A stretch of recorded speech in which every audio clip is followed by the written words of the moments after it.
लोग पकाते हैं, मगर छौंका कब करते हैं? बिल्कुल आखिरी में, जब खाने जा रहे होते हैं, वो छौंका प्रभु डालता है। और मैं प्रभु का धन्यवाद करती हूँ कि उसने मुझको आज ये मौका दिया।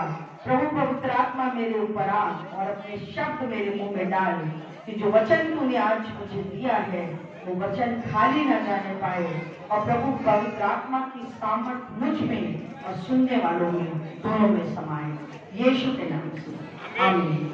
हालेलुया। आप जब प्रभु के पास आए हैं, हमको मैंने तो जन्म लिया था ईसाई परिवार में, भैया ने जन्म लिया ईसाई परिवार में, मगर आप जो यहाँ बैठे हो, वो आप यहाँ आने के पहले प्रभु यीशु मसीह को नहीं जानते थे। और जब आप प्रभु यीशु मसीह को नहीं जानते थे तो आपको ये मालूम भी नहीं था कि प्रभु यीशु मसीह कौन है और एक सच्चा परमेश्वर कौन है। और आप भटक रहे थे, क्योंकि भटकना जिंदगी का नियति है। और जब हमारी जरूरत होती थी तो हम भटकते थे। आज भी बहुत से लोग भटकते हुए यहाँ पहुंचे हैं। आज भी बहुत से लोग इस जगह उपस्थित है जो भटकते हुए बहुत जगह भटके थे और भटकते भटकते आज वो यहाँ पहुंच गए हैं। और अगर आज आप स्थिर नहीं होंगे तो जीवन में भटकन आपकी लगी रहेगी। स्थिर हो जाइए, क्योंकि जो वचन आज प्रभु आपको देने जा रहा है वो आपके लिए काम करेगा। वो वचन आज आपके लिए काम करेगा। परमेश्वर का वचन बताता है, अगर हम लोग चलेंगे परमेश्वर के वचन यशाया 43 उसके पहले पद को पढ़ देंगे। यशाया नबी की किताब उसका 43 पद और उसके पहले 43 अध्याय और पहले पद में, हे इज़राइल तेरा रचने वाला और हे याकूब तेरा सृजनहार यहोवा अब यूं कहता है मत डर क्योंकि मैंने तुझे छुड़ा लिया है, मैंने तुझे नाम देकर बुलाया है। बेटा, हेलो, बात करनी है बाहर जाओ, क्योंकि आपसे मैं एक इशारा कर रहा हूँ, बाकी सब डिस्टर्ब हो रहे हैं। नहीं करनी है? पक्का डिसाइडेड? चलिए फिर से एक बार पढ़ देंगे वचन को। हे इज़राइल जहाँ से पहले वक्त में लिखा है हे इज़राइल, जहाँ इज़राइल का नाम आ रहा है वहां अपना नाम बोल दीजिएगा। जहाँ याकूब का नाम आ रहा है वहां पर अपना नाम बोल दीजिएगा। बोल के देखिएगा आज। हाँ, हे इज़राइल तेरा रचने वाला है भावना, तेरा रचने वाला, मेरा रचने वाला सिवाय मेरे परमेश्वर के कोई नहीं है। जब मैं माँ के गर्भ में थी, मेरे माँ के गर्भ में मेरा पिता अगर उसकी बस चलता तो मुझे लड़का बनवा देता। अगर मेरे बाप का बस चलता तो वो मुझे लंबा और सुंदर बनवा देता। अगर मेरे दुनियावी बाप का बस चलता तो शायद लड़की है ये कहकर मुझे अवॉर्ड करवा देता। मगर मेरा रचने वाला, मेरा परमेश्वर, जिसको मालूम है कि मेरे शरीर के अंदर 306 हड्डियां हैं और जाने कितनी नसें हैं जो कहां कहां जुड़ी हुई है, ये बात सिर्फ एक व्यक्ति जानता है और वो है मेरा रचने वाला अर्थात मेरा परमेश्वर, जिसने मुझे मां के गर्भ में रचा था और जो मुझसे वायदा करता है कि मैं तुझे कभी ना छोड़ूंगा और कभी ना त्यागूंगा। लिखा है दूध पिलाने वाली मां तो भूल सकती है, दुनिया के लोग तुम्हें छोड़ सकते हैं, मगर मैं तुम्हें कभी ना छोड़ूंगा और कभी ना त्यागूंगा। वो आज मुझसे कह रहा है, हे इज़राइल को हटा दीजिए, हे भावना, तेरा रचने वाला आज तुझसे कहता है, क्या कह रहा है? मत डर क्योंकि मैंने तुझे छुड़ा लिया है। हालेलुया।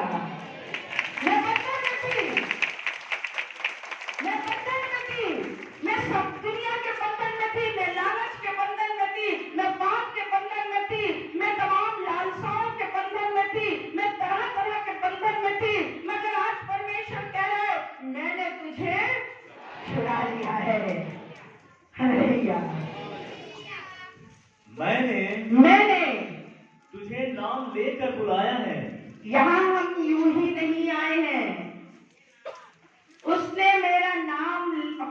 हथेली पर खोद लिया है और मेरी शहरपना उसकी नजरों के सामने रहती है, मैं छुप नहीं सकती। हम लोग एक गीत गाते हैं, तेरी आत्मा से भाग कर मैं कहाँ जाऊं, पहाड़ पे चढ़ूं तो तू वहां है, अधलोक पे जाऊं तो तू वहां है, तेरी आत्मा से भाग कर मैं कहाँ जाऊं। वो परमेश्वर आज मुझसे और तुझसे कह रहा है, मत डर, इधर उधर मत ताक, मैंने तेरा नाम लेकर तुझे छुड़ा लिया है। और जब मालूम है उसने मुझे और आपको छुड़ाने का वायदा किया है, तो आप ये मत समझिए कि आप अपने घर के अंदर पड़े हुए हैं, आप अपने घर के अंदर बैठे हुए हैं, आपको कोई जानता नहीं है, आप किन बंधनों में हैं, आप कैसे क्या करेंगे। आप ये मत सोचिए कौन आएगा मुझे छुड़ाने के लिए। अगर आप उस पर विश्वास करते हैं तो यकीन जानिए कि वो अपने बंदे को आपके पास भेज देगा कि वो आपको छुड़ा करके प्रभु के निकट ले आएगा। इजरायली लोग तो बहुत सालों से बंधन में थे। इजरायली जो कई लाख लोग थे और बंधन में पड़े हुए थे, परमेश्वर को उनकी बंधुआई दिख रही थी, उनके कष्ट दिख रहे थे। मेरे चुने हुए लोग, मेरी कौम जो है क्या कर रही है, बंधन में है, फिरौन के बंधन में पड़े हुए हैं और फिरौन उनसे दासों जैसा काम ले रहा है और न खाने को खाना मिलता है, न पीने को पानी मिलता है। जानते हैं उसने मूसा को तैयार कर दिया, उसने मूसा को तैयार कर दिया कि ए मूसा, तू जा और जाकर मेरी कौम को, मेरी जाति के लोगों को छुड़ा कर लिया। कहाँ भेज रहे थे? मूसा ने पूछा कहाँ भेज रहे थे भैया तुम मुझको? फिरौन राजा के पास में, जो बड़ा शक्तिशाली है, बड़ा ही कठोर राजा है, बहुत ही, ऐसा कहना चाहिए कि एक हिटलर की तरह का राजा वो था। परमेश्वर ने कहा मूसा जा और जाकर तेरी कौम को छुड़ा। और फिर ये भी कहा मूसा से कि तू जब जाएगा तो मैं फिरौन के हृदय को कड़ा कर दूंगा। ऐसे नहीं कहा कि जा तू, मैं फिरौन के मन को पहले से बदल कर रख देता हूँ कि जैसे तू जाके खड़ा होगा, ए फिरौन, मुझे प्रभु ने भेजा है और मैं चाहता हूँ तू इस्राएलियों को छोड़ दे। फिरौन कहेगा हाँ हाँ भैया, हाँ, लोग ले जाओ। नहीं, ऐसा कुछ नहीं हुआ। क्यों नहीं हुआ? क्योंकि परमेश्वर एक बात चाहता था। परमेश्वर ये चाहता था कि जब मूसा फिरौन के पास पहुंचे तो परमेश्वर के आश्चर्य काम मूसा को दिखाई पड़े।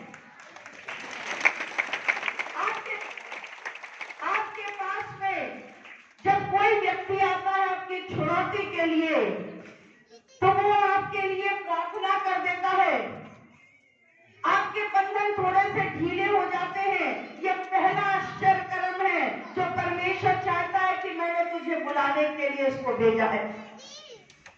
फिर आप जो है अपने बिस्तर से उठकर चलने लग जाते हैं। ये दूसरा आश्चर्य कर्म है जो परमेश्वर दिखाना चाहता है।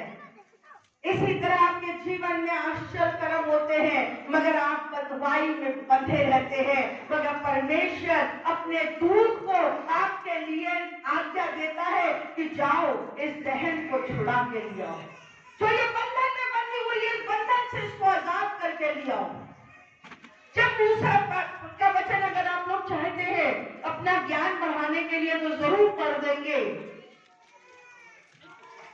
निर्गमन की किताब उसका 7 अध्याय उसके पहले पद में, निर्गमन 7 पहला।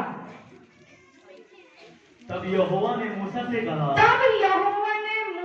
कहा, सुन, मैं तुझे फिरौन के लिए परमेश्वर सा ठहराता हूँ। क्या ठहरा रहा है? कोई बोल दे। बड़ा अच्छी बात कही परमेश्वर ने, मैं वीरेंद्र तुझे फिरौन के लिए परमेश्वर सा ठहराता परमेश्वर नहीं बना रहा है, परमेश्वर साथ ठहराता हूं कि जब तू जाकर खड़ा होगा उस जगह तो मैं तेरे आगे खड़ा होकर बात। जब तू जाएगा सुशीला के घर पे जहां पर दुष्ट आत्माओं का डेरा है, तू जाके कहेगा दुष्ट आत्माओं में यीशु के नाम से तुमसे हुक्म देता हूं निकल आओ, इसके बंधन, इसके घर के बंधन खुल जाए, तो वो खुल जाएंगे और सुशीला बंधनों से टूटकर मेरे निकट चली आएगी। एक दूत को भेज रहा है, उस दूत का नाम कुछ भी हो सकता है, XYZ, कोई भी हो सकता है। फिरौन के पास भेजने से पहले परमेश्वर ने कहा मैं तुझे परमेश्वर साथ ठहराता हूं कि जब तू जाएगा तो वहां पर फिरौन, और मैं फिरौन के मन को कठोर भी कर दूंगा। लिखा है ना इसमें, वो पढ़ देंगे तीसरे पद में, परंतु मैं फिरौन के मन को कठोर कर दूंगा। हालेलुया। बात नहीं समझ में आ रही है, मालती बहन क्या समझा रही है समझ में नहीं आ रहा। अरे भैया छोड़ो, मैं तो बहुत बंधन में हूँ, मालती तुम क्या समझा रही हो समझ में नहीं आ रहा। कौन प्रभु यीशु मसीह, मैं तो कितने करोड़, 84 करोड़, 33 करोड़, जाने कितने लाख, जाने कितने हजार, जाने कितनों में पड़ी हुई हूं। अब ये तुम एक किसका नाम लेकर आ गई हो जो इसका नाम यीशु मसीह है। अरे मालती बहन आज जाओ, आज मेरा दिमाग काम नहीं कर रहा, कल आना। मालती बहन को ठहराया है कि तुमको उसको छुड़ाना है, जाओ। बाइबल बताती है यदि तुम चुप रहे तो पत्थर चिल्ला उठेंगे, यदि तुम चुप रहे तो पत्थर चिल्ला उठेंगे। क्या आप सोचते हैं कि पत्थर चिल्ला उठे जब आपको काम दिया गया है? मूसा की तरह यीशु ने, परमेश्वर ने मूसा को काम दिया, तो मैं तुझे परमेश्वर का ठहराता हूँ। जब मैं तुझे भेज रहा हूँ तो अपनी ताकत तुझे दे रहा हूँ, और उसकी ताकत किसमें थी? एक टेढ़ी मेढ़ी छड़ी में परमेश्वर ने ताकत दे दी थी और कहा था जब जब तू उठाएगा तो मेरे आश्चर्य कर्मों को तू सिखाने पाएगा। हो गया, वो मूसा की बात नहीं समझ रहा था, मगर परमेश्वर ने इस्राएलियों को छुड़ाने के लिए एक सहायक भेजा था, और वो सहायक का नाम था मूसा, जो जाकर लगातार फिरौन के पास जाता रहा और उसको कहता रहा इस्राएलियों को छोड़ दे, और इस्राएलियों को मूसा छोड़ना पड़ा। आपको अकेला वो नहीं जाने दे रहा, वो आपके लिए एक सहायक भेज रहा है, एक सहायता भेज रहा है। परमेश्वर कह रहा है मैं तुझे अकेला ना छोड़ूंगा, मैं तुझे, तेरी माँ तुझे भूल जाएगी, तेरे अपने लोग तुझे छोड़ देंगे, मगर मैं नहीं छोड़ूंगा। मत डर, मत डर। अगर मैं कह रहा हूँ कि मैं तेरे लिए, तू बंधन में है, तू बंधन में है, ठीक है बंधन में है, मगर तू मेरे नाम को अगर एक बार ले लेगा तो तेरे बंधन टूट जाएंगे। हालेलुया। आपके पास में जब पहला व्यक्ति आकर कहे कि यीशु मसीह तुम्हें बुला रहा है, वो पापों से आजादी देने को, वो बोझ से आजादी देने को, वो तुम्हारे तमाम व्यभिचार से तुमको आजादी देने को तुमको बुला रहा है। एक बार सुन लिया, नकार दिया, मगर जब दूसरा आश्चर्य कर्म हो, तीसरा आश्चर्य कर्म हो, चौथा आश्चर्य कर्म हो, तो चल देना उठ के, ये सोच के कि अगर मैं मसीह के पास जाऊंगा तो मैं निराश नहीं होगा। हालेलुया। जानते हैं एक व्यक्ति के लिए बारे में लिखा हुआ है, एक व्यक्ति जिसको परमेश्वर ने कहा कि तू यहाँ से निकल जा और जाकर के एक नाले के अंदर रह जा, और नाले में तू बैठा रहना, और मैं जो हूँ वहां पर तेरे लिए सहायक भेजूंगा। व्यक्ति के पास जाए सहायता करने को, ये तो हम समझ सकते हैं, ये तो हम समझ सकते हैं कि व्यक्ति के पास सहायता लेकर पहुंचा है, यीशु का नाम लेकर पहुंचा है, बंधन को खोलने के लिए लेके पहुंचा है। मगर ये सोचिए कि व्यक्ति के पास परमेश्वर किसी जानवर को भेज दे रहा है कि सहायता कर दे।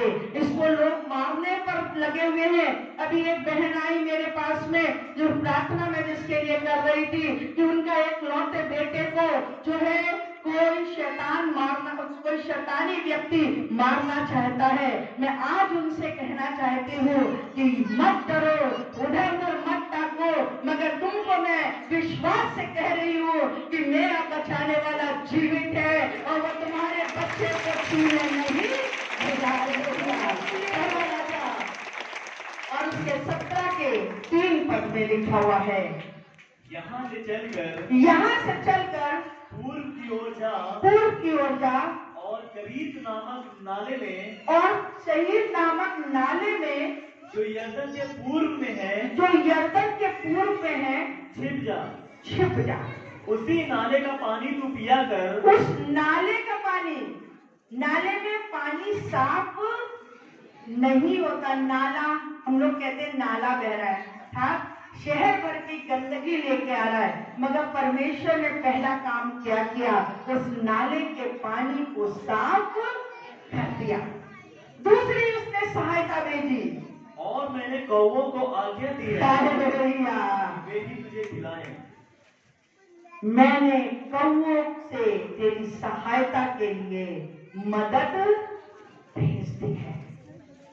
मत डरो, क्या खाएंगे क्या पिएंगे, क्योंकि तुम्हारा बनाने वाला जानता है कि तुम्हें किस भली वस्तु की घटी है।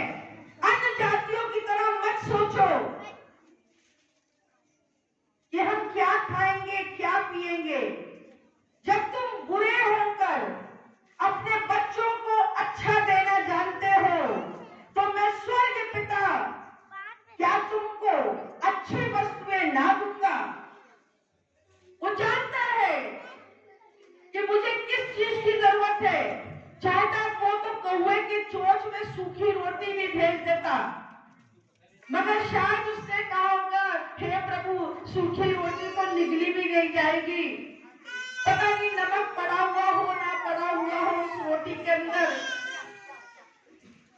उसने कुछ नहीं पूछा, मगर परमेश्वर ने रोटी और बोटी अर्थात सब्जी भी थी उस नाले के अंदर प्रोवाइड। किस बात की चिंता कर रहे हो, किस बात की चिंता कर रहे हो। तुम्हारी चिंता करने से तुम अपने सर का एक बाल ना तो काला कर सकते हो ना सफेद कर सकते हो, ना तुम अपनी आयु के एक दिन को बढ़ा सकते हो ना घटा सकते हो। तुम किस चीज की चिंता कर रहे हो। तुम्हारे लिए परमेश्वर सहायता भेजेगा, तुम्हारे बंधनों को खोलने के लिए तुम्हारे लिए सहायता भेजेगा। उस व्यक्ति को लोग मारने के लिए ढूंढ रहे थे, और कौन व्यक्ति था बेटा, जरा बता देंगे। राजा अहाब राजा था, जिसके एक इशारे पर दुनिया चलती थी। वो सेवकों से कहता था उठ जा तो उठ जाते थे, कहता था बैठ जा तो बैठ जाते थे, कहता था खड़े होकर पंखा झलते रहो तो वो झलते रहते थे। वो राजा अहाब को जब लोग मारने के लिए ढूंढ रहे थे,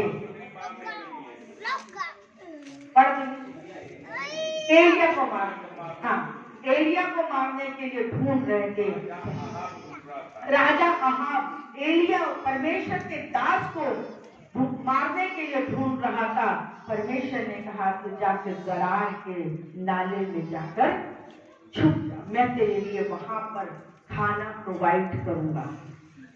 खाना हमारी सबसे बड़ी नीड होती है। 3 चीज हमारी सबसे बड़ी जरूरत है। पहला है ऑक्सीजन, जो फ्री में हमको मिल रहा है। दूसरी चीज है हमारा खाना, और तीसरी है पानी। तीनों चीजें परमेश्वर अपने दास को प्रोवाइड। क्या आप बंधनों में हैं? मत डरिए, आपके पास सहायक प्रभु भेजने जा रहा है। जब सहायक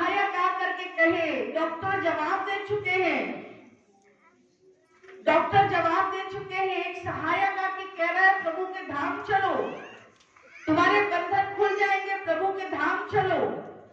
आप आश्चर्यकरम देख रहे हैं कि मैं सांस लेने में जो तकलीफ थी वो थोड़ी ठीक हो गई है।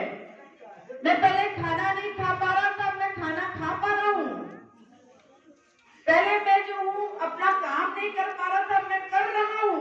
ये आश्चर्यकरम भी देखने के बाद अगर तुम बंधन में बंधे रहोगे तो फिर छुड़ाने वाला कोई भी तुमको ना।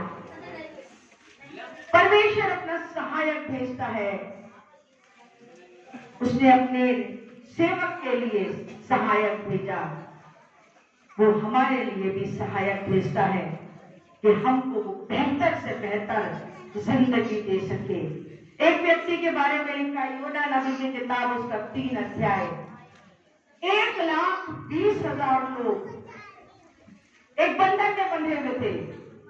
ऐसा बंधन था, पाप का बंधन था। योना नबी की किताब अगर पहला अध्याय आप पढ़ेंगे तो उसमें लिखा है कि योना से परमेश्वर ने कहा कि नीनवे शहर को चला जा और वहां जाकर इस बात का प्रचार कर कि अगर तुम अपने पापों से नहीं फिरोगे तो मैं 40 दिन के अंदर तुम्हारे शहर को नाश कर दूंगा। शहर को नहीं, 1,20,000 लोगों को मैं नाश कर दूंगा। योना भाई जो थे भाग गए। वो दूत बनना नहीं चाहते थे कि जाकर 1,20,000 लोगों को छुड़वा ले, वो दूत बनना नहीं चाहते थे।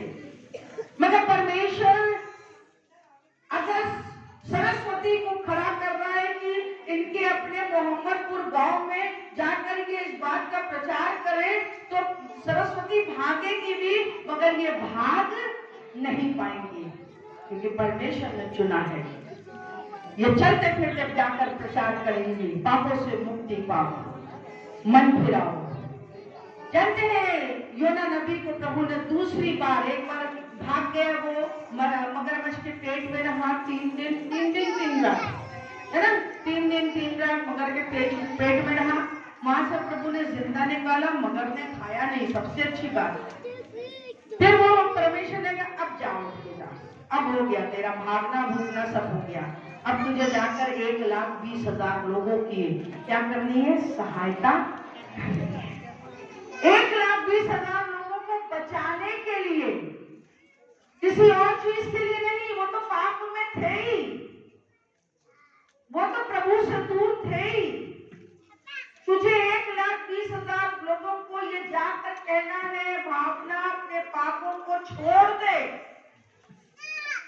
अगर तू पापों को छोड़ देगी तो परमेश्वर दया करेगा। उठ जाओ, जाओ जाओ योना। और योना गया और जाके प्रचार किया। और लिखा है जब योना ने प्रचार किया तो राजा ने विश्वास किया। और जब राजा ने विश्वास किया तो एक आज्ञा निकाल दी कि भाई ये योना भाई आए हैं परमेश्वर का शुभ संदेश लेकर के, और ये शुभ संदेश ये कहता है कि परमेश्वर हम पर दया करने वाला है, हमें मारने वाला नहीं है। परमेश्वर जबकि हम लोग सब सुनते चले आए हैं, जब जब पृथ्वी पर पाप पड़ेगा मैं अवतार लूंगा और पापियों का नाश करूंगा। मगर ये कौन है जो पापियों पर दया करने के लिए उनसे कह रहा है यदि उस नगर में एक भी विश्वासी होगा तो मैं उस नगर को नाश नहीं करूंगा। हालेलुया। जानते हैं हमारा परमेश्वर जीवित परमेश्वर है, जो हमको बचाना चाहता है, जो हमको छुड़ाना चाहता है, जो हम पर दया करना चाहता है, जो हमारी घटी कमी को पूरा करना चाहता है। वो परमेश्वर युवना को भेजकर मुझ तक संदेश भिजवा रहा है, उठ जा, पाप को छोड़ दे, पाप को छोड़ दे तो तेरा उद्धार हो जाएगा। और यदि वो राजा विश्वास ना करता तो उसका शहर बचाया। 1,20,000 लोग बच गए सिर्फ एक योना के खड़े होने से। परमेश्वर अपने स्वर्गदूतों को आपके निर्मित आज्ञा देता है कि तेरे पांव में पत्थर से भी ठेस न लगे। क्या आप चाहते हैं कि आप जिसके पास स्वरदूत बनकर जा रहे हैं उसकी मेरी बात वो व्यक्ति सुने जो बंधन में है, तो अपने लिए सबसे पहले प्रार्थना करिएगा। ऐसे उठ के मत चले जाइएगा कि नहीं मैं जा रहा हूं, प्रभु का वचन मुझे मिला था, अब तो मैं जा रहा हूं, अब तो मैं जाऊंगा और बस उसको जाकर खरी खोटी सुनाऊंगा। अरे क्या 33 करोड़ के पीछे पड़ेगा वो, ये वो घुमा के मारेगा कि आपके दांत टूट जाएंगे।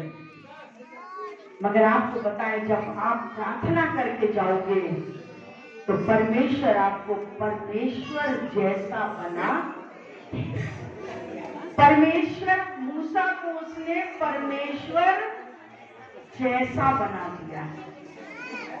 अब परमेश्वर जैसा बनने का मतलब ये नहीं है कि आप बहुत ज्यादा किंग कॉन्ग बन गए। जब वो देता है तो लेने की भी सामर्थ्य रखता है। घमंड करने की आवश्यकता नहीं है, क्योंकि परमेश्वर को घमंडियों से नफरत। परमेश्वर घमंड, नम्रता, दीनता। जब आपको परमेश्वर कहीं भेज रहा है कि जाओ उसको छुड़ा के तुम्हें लाना है, तो नम्र हो जाइए। मूसा ने गया तो मूसा ने ये नहीं कहा कि अरे देखो ये लाठी देख रहे हो, इसमें प्रभु की सामर्थ्य, प्रभु ने मुझे परमेश्वर जैसा बना दिया, अब मैं परमेश्वर होकर के तुम्हारे पास में आया हूँ, ये लाठी में चलाऊंगा तो फिरौन तुम्हारे टुकड़े हो जाएंगे। नहीं कहा, नहीं कहा। उसने कहा, परमेश्वर यहोवा यूं कहता है, इजराइलियों को छोड़, इजराइलियों के बंधन को तोड़, दासत्व के जुए से उनको आजाद कर दे। घमंड मत करिएगा कि आप जा रहे हैं किसी को छुड़ाने के लिए। वो अगर भेजना भी जानता है तो आपको बंधन में डालना भी जानता है। नम्रता, दीनता को धारण कर लीजिए। परमेश्वर चाहता है कि वो आपके पास एक दूत को भेजे जो बंधन में पड़े हुए हैं।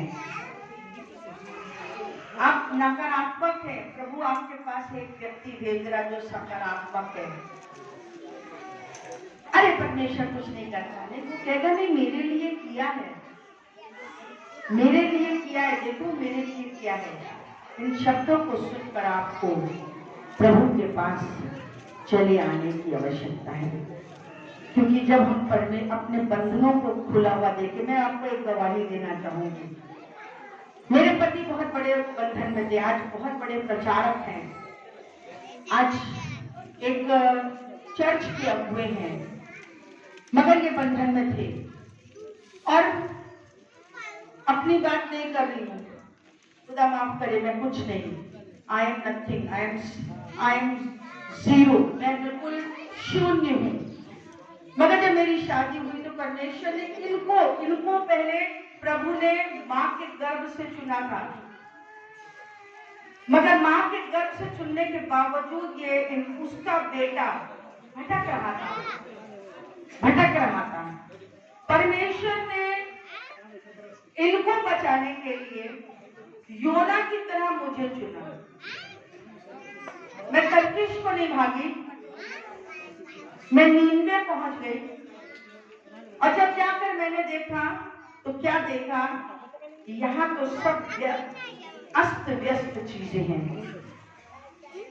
मैंने पहले बिल्कुल कोशिश नहीं करी, मैं सिर्फ प्रार्थना में चली गई। अपने घुटनों पे बैठकर मैं प्रार्थना करने लग गई। मेरी लव मैरिज नहीं है, अरेंज मैरिज है। मैं घुटनों पर बैठ के प्रार्थना करने लगी और प्रार्थना क्या कर रही थी, प्रभु तेरी बेटी ने तो तुझसे एक योग्य पति मांगा था, योग्य थे, कमाते थे, सब अच्छा था, मगर जो योग्यता होनी चाहिए परमेश्वर की, वो योग्यता इनके अंदर नहीं थी। और मैं प्रार्थना करती रही। हमारे जीवन में कर्ज बढ़ते चले गए।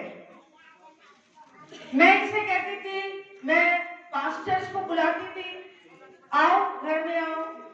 पति के लिए प्रार्थना करो। मेरा पति कहता था तुम्हारी ये चिल्ला चिल्ला के प्रार्थना करने से क्या कुछ हो जाएगा? हाँ हो जाएगा, मुझे मालूम है हो जाएगा, क्योंकि मेरे परमेश्वर ने मुझे इनकी छुड़ौती के लिए घर में भेजा है। लेकिन इनकी शादी मेरी बड़ी बहन से हो जाती तो शायद ये ना होते जो आज ये है, जो मैं दावे से कहती हूँ। मगर इनकी छुड़ौती के लिए मुझे उनको बीच से हटा करके मुझे रखा, और मैं धीरज के साथ में प्रार्थना करती रही कि प्रभु मुझे ऐसा पति तूने दिया है, मैंने ऐसा पति नहीं चाहता। मैंने चाहा था कि मेरा पति तेरे वचनों पर चलने वाला हो। परमेश्वर ने इनके जीवन में काम करना शुरू किया। पहला चमत्कार, दूसरा चमत्कार, तीसरा चमत्कार, चौथा चमत्कार हो रहे थे। चीजें बदलनी शुरू हो गई थी, मगर व्यक्ति इस जवाब नहीं जान रहा था कि ये चीजें क्यों हो रही है। मैं इनसे कहती थी जाकर के घुटनों के बल बैठो, क्षमा मांगो कि तुमने प्रभु की हुजूरी में पाप किया है, क्योंकि प्रभु ने मुझको दूत बनाकर इनके घर में भेजा था। ये स्ट्रगल थे, ये जाते थे मेरे कहने से, मगर लड़के प्रभु से चले आते थे। मगर प्रभु भी जिसको चुनता है उसको छोड़ता नहीं। जानते हैं उस रस्सी के पट को, लोग कहते हैं रस्सी के पट, रस्सी जल जाती है, पट नहीं जाते, मगर मैंने एक रस्सी के पट को भी सीधा होते हुए देखा है। मैंने एक रस्सी के पट को भी सीधा होते देखा है, और मैंने एक कुत्ते की दुम को भी सीधा होते देखा है। जानते हैं अगर जब आपको प्रभु एक सहायक बना के भेजे तो निराश मत होइएगा। जरूरी नहीं है कि एक दिन में कोई आदमी आपकी बात सुन ले। आपको पहले अपने लिए प्रार्थना करनी है। आज मैंने 6 साल प्रार्थना करी, मुझे 6 साल लगे, मगर मैं आज के परमेश्वर का धन्यवाद करती हूँ कि उसने मुझे मूसा बना करके भेजा था, लाखों को छुड़ाने के लिए नहीं, मगर एक मूसा को बदलने के लिए, कि वो मूसा जब खड़ा हो तो लाखों बदल जाए। जानते हैं प्रभु जिसको चाहता है उसको इस्तेमाल करता है। उसके तरीके अलग हैं, उसके तरीके अलग हैं। अगर आपके पास कोई आ रहा है तो मत कहो कि मुझे नहीं चाहिए, क्योंकि जो आपके पास आ रहा है वो आपके लिए शुभ संदेश लेके आ रहा है कि आज प्रभु तुम्हें बचाना चाहता है। अगर आप सोचते हैं कि आज आप बचना चाहते हैं, कोई भी आ रहा है, पहली बार आया, दूसरी बार आया, तीसरी बार आया, मुझे उसकी सुननी चाहिए, तो अपने लिए प्रार्थना करिए कि प्रभु मुझे सुनने और समझने की शक्ति दे। आइए प्रार्थना